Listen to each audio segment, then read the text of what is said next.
Another day, another story.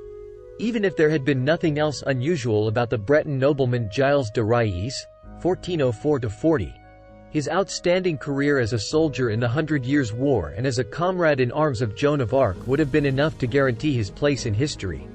Today, though, those achievements can only be seen in the shadow of the secret life he led as the perpetrator of more than 100 gruesome child murders, a rampage which made him arguably the first serial killer in recorded history. The early life of Gilles de Rais was marked by tragedy. Welcome to Tabot Eminent Channel. Both his parents died about 1415. His father, Guy de Laval, was killed in a gruesome hunting accident that de Rais may have witnessed, and his mother, Marie de Craon, died of an unknown cause.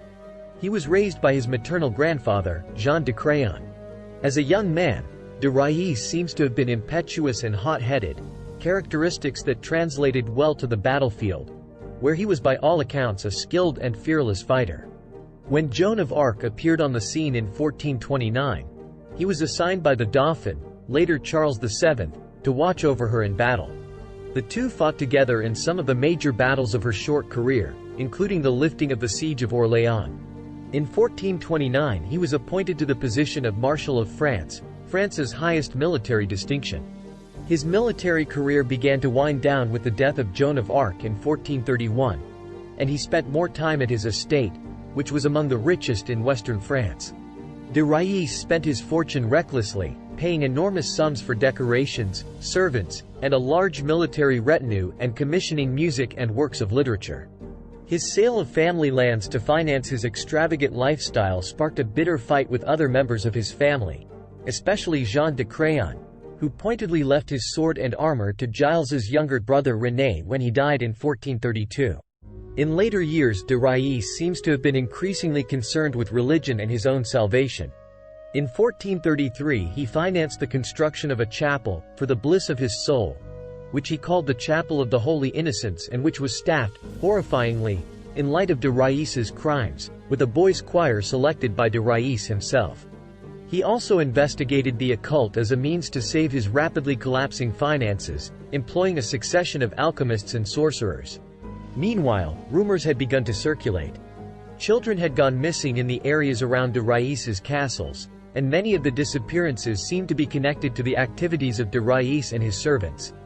Because it was common for young boys to be permanently separated from their parents if they were taken on by nobles as servants or pages, some of his victims' parents would have been truly unaware of their children's fates.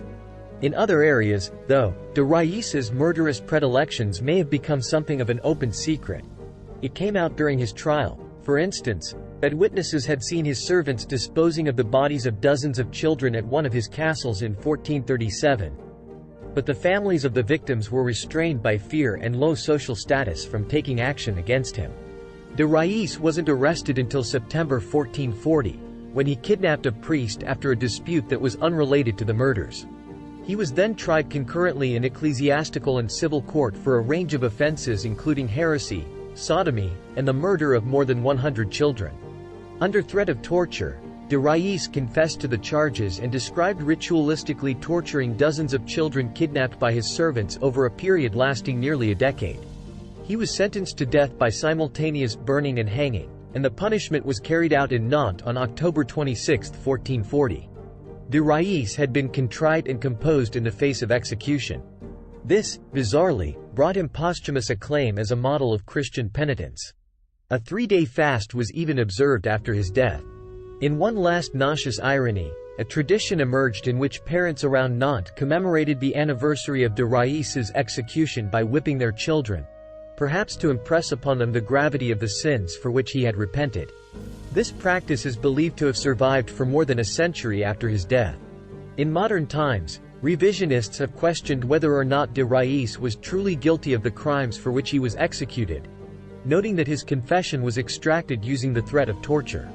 Most historians who have examined the evidence from de Rais's trial, though, continue to believe that he did in fact commit the murders. Gilles de Rais, a 15th-century French nobleman, is often associated with the label of history's first serial killer. Born in 1404, Gilles de Rais was a military captain and a companion in arms of Joan of Arc during the 100 Years' War. However, after Joan's execution in 1431, Gilles de Rais's life took a dark turn. Gilles de Rais is infamous for his later activities, which included accusations of kidnapping, child murder, and practicing occult rituals. He was accused of murdering numerous children, possibly as many as hundreds, after he retired from military life. The exact number of victims is uncertain due to the lack of reliable historical records from that time.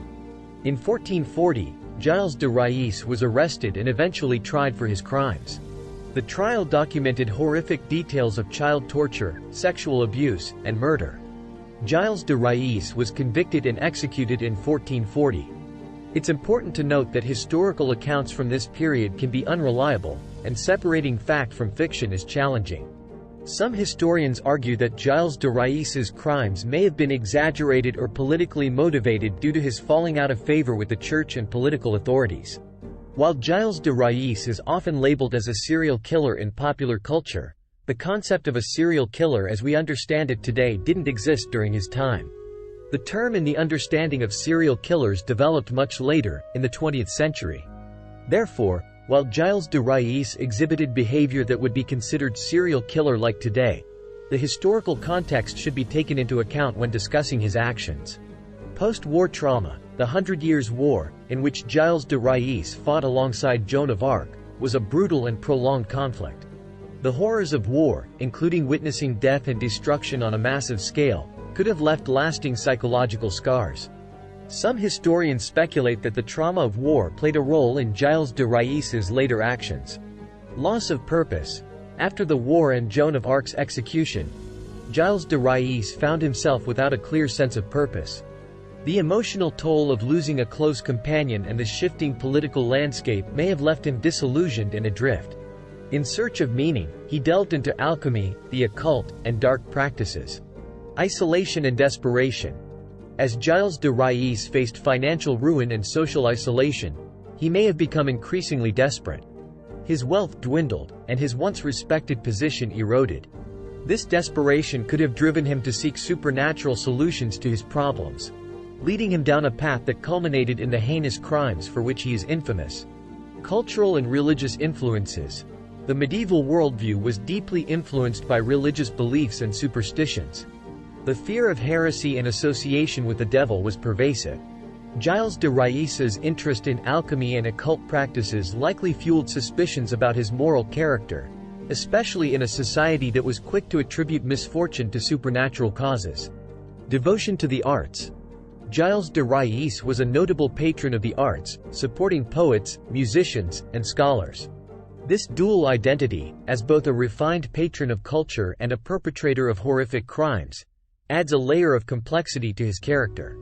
It raises questions about the intersection of artistic appreciation, personal morality, and the pursuit of forbidden knowledge. Execution and legacy. Gilles de Rais was executed in 1440, marking the end of a tumultuous life. His trial and execution served as a warning against heresy and the perceived dangers of dabbling in the occult.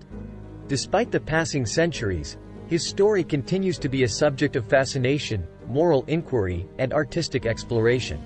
In exploring Gilles de Rais's story, it's crucial to consider the multifaceted factors that contributed to his actions.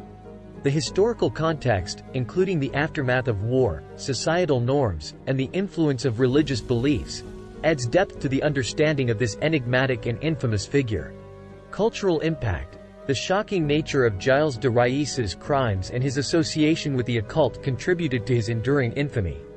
His story has inspired numerous artistic works, including plays, novels, and films. For example, the character Bluebeard in Charles Perrault's fairy tales is thought to be inspired by Gilles de Rais.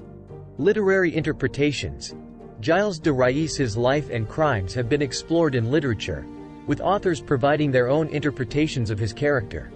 Notable works include Aldous Huxley's historical novel, The Devils of Loudon, and the play, The Lark, by Jean Anouilh, which delves into the relationship between Gilles de Rais and Joan of Arc. Psychological exploration. Gilles de Rais's case has also attracted the attention of psychologists and criminologists interested in understanding the psyche of individuals who commit heinous crimes. The exploration of factors such as trauma, power dynamics, and the intersection of morality and personal ambition continues to be a subject of scholarly inquiry. Occult and Gothic themes. The occult elements in Gilles de Rais's story have contributed to his association with Gothic and horror literature. His alleged involvement in dark rituals, pacts with demons, and macabre practices align with themes commonly found in Gothic fiction, influencing subsequent works in the horror genre. Historical debates. Gilles de Rais's trial and the subsequent historical record have been the subject of ongoing debate among historians. Questions about the accuracy of the trial, the role of political motivations, and the potential exaggeration of his crimes underscore the challenges of reconstructing historical narratives. Cultural symbols. Gilles de Rais has become a symbol of the corrupt and fallen nobleman in popular culture. His story is often invoked as a cautionary tale about the dangers of unchecked power, moral degradation, and the consequences of straying into forbidden realms. Impact on criminal profiling. Gilles de Rais is sometimes cited in discussions about the early history of criminal profiling. While the concept of criminal profiling as we know it today did not exist during his time, his case is sometimes analyzed in retrospect to understand patterns of behavior and motivations in historical criminal investigations. Gilles de Rais's story, therefore, extends far beyond the 15th century, leaving a lasting imprint on literature, culture, and the exploration of human behavior.